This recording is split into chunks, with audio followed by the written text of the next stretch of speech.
Los pongo en contexto con el tema de hoy.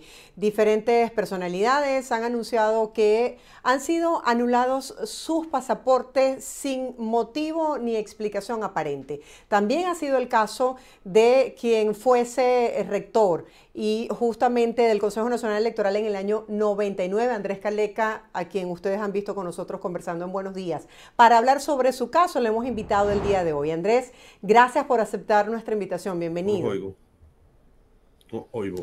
Andrés, ¿me escuchas? Ahora sí, ahora Bienvenido. sí. Ponía en contexto un poco las denuncias que han compartido algunas personas por redes sociales que han manifestado que cuando se han acercado al aeropuerto se han dado cuenta que sus pasaportes han sido anulados. Quería que compartieras con la audiencia, por favor, cuál es tu testimonio, cuál fue tu caso, lo que compartías este domingo. Sí, bueno, no solo que hay personas que se han acercado al aeropuerto y han encontrado que su pasaporte está anulado, sino que las han detenido, las han hecho presas. Algunos los han desaparecido por varios días, ¿no?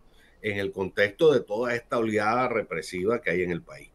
En mi caso particular, bueno, sencillamente revisé mi estatus en la página del SAIME y aparece un pasaporte que tiene vigencia hasta el año el 2032, aparece anulado. Por cierto que con ese pasaporte recientemente a finales del mes de mayo y los primeros días de junio, con motivo de las elecciones presidenciales mexicanas, yo viajé al exterior, no solo que viajé con el pasaporte sin ningún problema, sino que viajé en Conviasa sin ningún problema, ida y vuelta. Bueno, lo cierto es que este es un caso más, en mi caso. Por cierto, en mi caso, de lo menos importante, pues no hay duda que eliminarle el pasaporte a una persona sin una orden judicial es una violación de todo el ordenamiento jurídico venezolano y además una violación del artículo 13 de la Declaración de Derechos Humanos de las Naciones Unidas. Pero bueno, sin mayores consecuencias inmediatas para mí, pues no tenía previsto un viaje ni nada por el estilo, pero en el contexto de lo que está pasando en Venezuela es lo de menos. Es decir, en Venezuela, como te digo, hay personas que se han presentado en Maiquetía y que y no solo le quitan el pasaporte, sino que las desaparecen y aparecen a los 4 o 5 días la familia con un terror gigantesco. Y además lo que está pasando en el país en términos generales. Mira, no solo dirigentes importantes de la oposición democrática presos como Superlano, que al fin se sabe que está en el helicoide, sino Américo de Gracia, William Dávila, dos dirigentes importantes de corrientes políticas distintas, desaparecidos en este momento en Venezuela. Pero no solo ellos, repito, no solo la dirigencia política nacional, sino que se han extendido esta racia depresiva a todo el país. No solo dirigentes políticos de distintos partidos, sino dirigentes sociales, dirigentes comunitarios, dirigentes de base, dirigentes en los barrios, en las zonas populares, amenazados, estigmatizados, detenidos, 1.200 y tantos detenidos, 20 y pico de asesinados. Bueno, es una situación realmente terrible lo que está pasando en el país. El gobierno de Maduro, una vez que comete el gigantesco y chapucero fraude electoral que comete en el día 28 de julio, bueno, a renglón seguido para soportar ese fraude gigantesco, sencillamente han procedido a dar un golpe de Estado contra la institucionalidad, contra las leyes, contra la Constitución. En Venezuela están prácticamente suspendidas las garantías constitucionales. Lo de mi pasaporte es una señal pequeña de eso. Por supuesto es una violación de la Constitución, pero es lo de menos, quiero decir. Lo que está ocurriendo en Venezuela es realmente grave y está todo dirigido a hacer cambiar la opinión del país, de que el país sabe que cómo votó, por quién votó, cómo se ganó de manera aplastante la elección del 28 de julio y un gobierno que se niega a reconocer que ha sido derrotado y que en 5 meses tiene que entregar la presidencia de la República. Eso es realmente lo que está pasando en Venezuela. Nosotros insistimos, no perder el enfoque, denunciar la represión y denunciar el fraude. Denunciar la represión como consecuencia de un golpe de Estado y denunciar el fraude como el inicio de este proceso. Un fraude, mira, a cuántos días hace ya de las elecciones y sigue el Consejo Nacional Electoral sin demostrar, sin publicar los resultados electorales, mesa por mesa, centro por centro, como es obligatorio hacerlo. como es obligatorio hacerlo y como lo ha hecho el Consejo Nacional Electoral siempre, con la única excepción de la constituyente del 2017 y el referéndum consultivo del Esequibo, donde se cometieron gigantescos fraudes. Esta es la tercera oportunidad en que lo hacen. No saben los venezolanos, no sabe la comunidad internacional de dónde salió el boletín de totalización del señor Amoroso, ni el primero ni el segundo, que llevaron incluso a proclamar como candidato ganador a Nicolás Maduro. Es decir, la violación absoluta de toda la legislación electoral, de todos los reglamentos electorales en Venezuela, y luego para soportar ese desmadre institucional, por supuesto, un golpe de Estado. Utilizar el poder desmesurado de la fuerza policial y militar del país para reprimir a una nación que ha decidido cambiar. Eso es lo que está ocurriendo. Andrés, has dicho que esto es una pequeña arista en relación a todo el contexto de lo que se está viviendo en la actualidad en Venezuela. También se ha hablado de periodistas a quienes también les han anulado el pasaporte. ¿Tienes conocimiento de algunos dirigentes políticos u otras personalidades que les haya ocurrido lo mismo? No, mi conocimiento sobre el tema es lo que se ha publicado en las redes sociales, ¿no? Mucha gente que ha publicado mi pasaporte está anulado. También he visto mucha gente que toma captura de la anulación de su pasaporte haciendo lo mismo que hice yo, me imagino, es decir, entrando a la página Saime y le aparece anulado, pero con pasaportes vencidos. Eso es relativamente normal, es decir, un pasaporte vencido no en la página del Saime debiera aparecer diciendo vencido, bueno, pero dice anulado, pero bueno, es un pasaporte vencido. Hay otros casos donde sí he visto que han publicado fotos similares a la mía, con pasaporte vigente, que lo dice el propio Saime. En el caso de mi pasaporte, como te conté, está vigente hasta el año 2032, pero dice claramente arriba anulado. Bueno, no sé, no sé si eso le ha pasado a algún otro dirigente político, no tengo conocimiento de eso, realmente. Más de 2 semanas ya han pasado del 28 de julio, todavía no se han entregado los resultados electorales de manera desglosada. En la historia de Venezuela, ¿tú has sido testigo de algo similar? No, jamás. Este es el fraude más grande que se ha cometido en la historia electoral venezolana, incluyendo el fraude que le hicieron al Mocho Hernández a finales del siglo XIX. Es decir, una cosa impresionante. Nunca jamás en Venezuela han habido fraudes electorales demostrados, por supuesto. El del Mocho Hernández lo acabo de nombrar, pero también más reciente, el fraude electoral del año 1952, cuando la dictadura perejimenista desconoce los resultados de la elección de la Asamblea Constituyente, pero ahí no estaba en juego la presidencia de la República. Luego el fraude perejimenista también en las elecciones, en el plebiscito ilegal que se convocó el dictador en el año 57 y que le costó su caída. Mira, ese plebiscito se hizo fraudulentamente el 15 de diciembre del año 1957 y un mes después, el 23 de enero del año 58, el dictador estaba huyendo del país porque el fraude levantó a la ciudadanía. Bueno, en Venezuela ha ocurrido ahora un fraude gigantesco. La ciudadanía de manera espontánea salió a las calles a protestar lo que había, el primer boletín, aquel que dio el señor Amoroso a las 11 de la noche, no recuerdo exactamente la hora, del mismo día 28. Esas protestas duraron 4 o 5 días, sobre todo en las zonas populares de Caracas y de las grandes ciudades del país, y fueron reprimidas a sangre y fuego, a sangre y fuego. El sábado ha convocado María Corina Machado una movilización en todo el país de manera pacífica, insiste María Corina con mucha fuerza que se trata de movilizaciones pacíficas, ya se han hecho algunas. El gobierno tiene que entender que esto no se puede quedar así, esto no va a quedar así. El presidente en funciones, el presidente de la República amenazó a Venezuela unas semanas antes de las elecciones, que si perdía las elecciones íbamos a un baño de sangre. Bueno, lo está tratando de aplicar efectivamente porque perdió las elecciones. Bueno, pero no se va a consolidar un gobierno en estas circunstancias. Yo no sé qué está pensando seriamente Maduro. Yo aspiro que las negociaciones que deben estar en marcha con la comunidad internacional, de acuerdo a las informaciones de prensa que uno oye, particularmente con con gobiernos cercanos a Maduro, como es el gobierno de Lula, como es el gobierno de Petro en Colombia, el gobierno de México con López Obrador. Ojalá hagan recuperar la cordura al señor Maduro. Ahora, yo no sé efectivamente si el señor Maduro es un rehén de unas fuerzas militares de otro tipo. Eso lo dirá la historia en el futuro.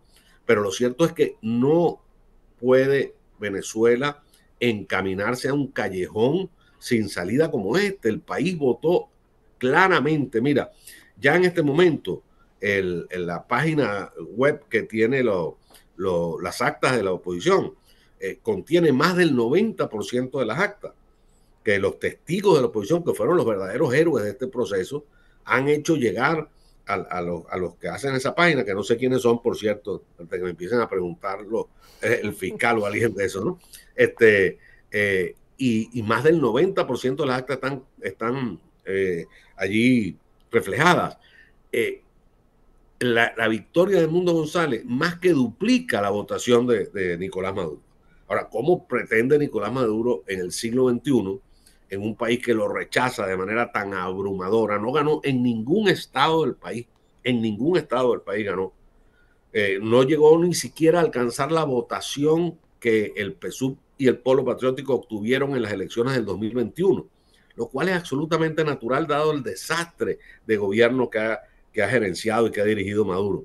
Bueno, pretenderá seguir gobernando el país sobre la sangre de los ciudadanos, en una dictadura atroz típica del mediado del siglo pasado.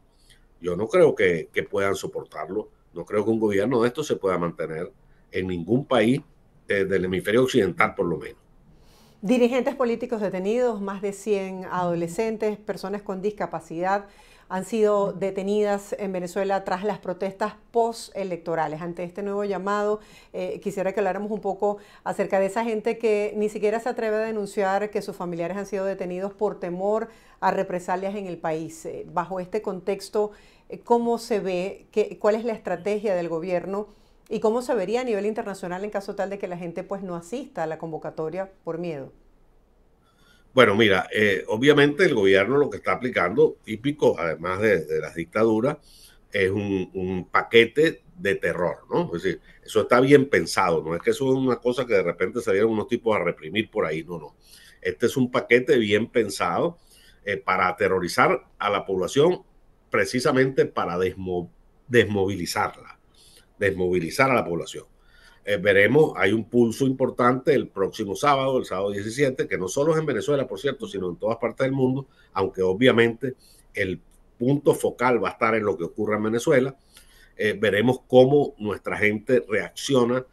Nosotros no, María Corina, los convocantes, y yo aprovecho la oportunidad para insistir junto con ellos que se trata de unas movilizaciones pacíficas. Hicimos hace 15 días unas movilizaciones de ese tipo en las Mercedes en Caracas, fue muy exitosa, en otras zonas del país sin consecuencias mayores. Ahora, es muy importante que la convocatoria se cumpla de acuerdo a lo que se ha programado, con las horas programadas.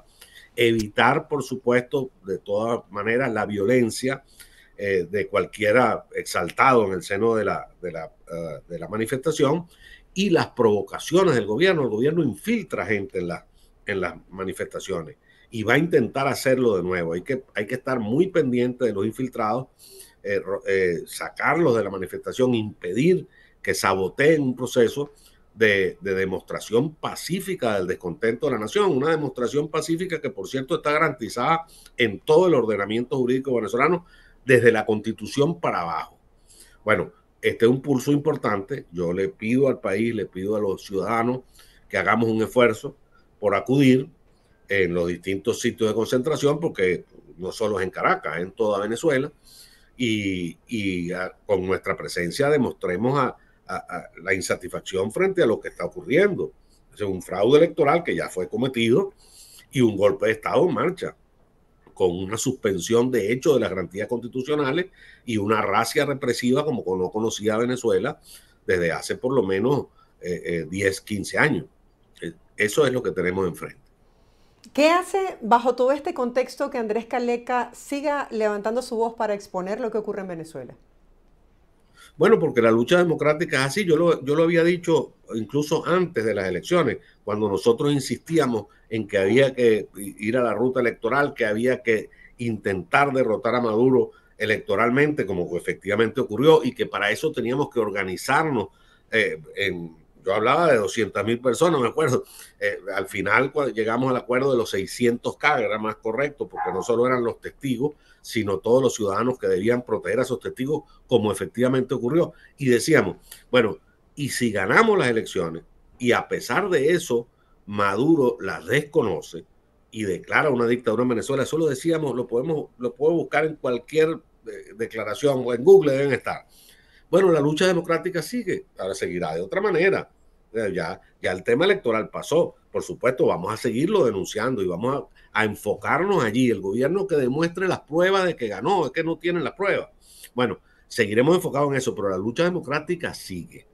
Y nuestro compromiso con esa lucha democrática tenía que ver con las elecciones, pero es mucho más allá de las elecciones, no es un tema electoral solamente. Nosotros queremos que en Venezuela regrese la democracia entendida como debe entenderse: separación de poderes, libertades de prensa, libertades de asociación, libertades de movilización, alternancia en el poder. Estos señores creen que el poder es de ellos, lo dicen, ni con balas ni con votos, cada rato amenazan con eso. Bueno, la lucha seguirá en el país. ¿Qué piensa sobre esta propuesta de regular redes sociales y ONGs en Venezuela? Bueno, es parte de, ya no hayan que censurar, porque censuraron, mira, tú lo sabes, 400 medios de comunicación antes de las elecciones en los últimos 2 años. De esos, más de 200 emisoras de radios clausuradas en Venezuela. No hay prensa escrita en el país. El internet frágil, etcétera, el problema eléctrico, todas esas cosas. Y con todo y eso, perdieron las elecciones por paliza. No les sirvió la censura. Ahora quieren censurar a las redes sociales. No van a poder como no han podido. Mira, todo el mundo está tuiteando en Venezuela. Twitter funciona perfecto con VPN, incluyendo, están tuiteando los chavistas. Es asombroso, ¿no? Están violando las recomendaciones de Maduro. Bueno, ¿qué ahora había Maduro ayer acusando a TikTok de que son unos fascistas y qué sé yo, y que le quitaron su cuenta. TikTok es de los chinos, señor Maduro. O sea, no se ponga a pelear con Xi Jinping, que es uno de los pocos tipos que lo ha reconocido. Bueno, desesperado. Las realidades no se pueden ocultar. Un país que decidió a cambiar, bueno, lo puedes matar, puedes hacer lo que estás haciendo, reprimirlo. Ahora, esa es una olla de presión. Repito, la lucha democrática sigue y seguirá en cualquier circunstancia. Mira, aquí tengo al lado mío, atrás de mí, aquí está, me confundo. Esta foto que está aquí es Leonardo Ruiz Pineda, quien está en este escritorio siempre y que demuestra que la lucha democrática sigue en cualquier circunstancia. En cualquier circunstancia. Gracias por acompañarnos el día de hoy y presentarnos su visión sobre lo que está ocurriendo en el país, esta denuncia tras la anulación de su pasaporte, que como bien señalaba, es tan solo una de las pequeñas aristas de esta represión que de pronto están sintiendo algunas personas en Venezuela. Feliz día para usted, seguiremos en contacto. Gracias. Era Andrés Caleca, quien fue rector del Consejo Nacional Electoral en el año 1999, economista, profesor y político venezolano.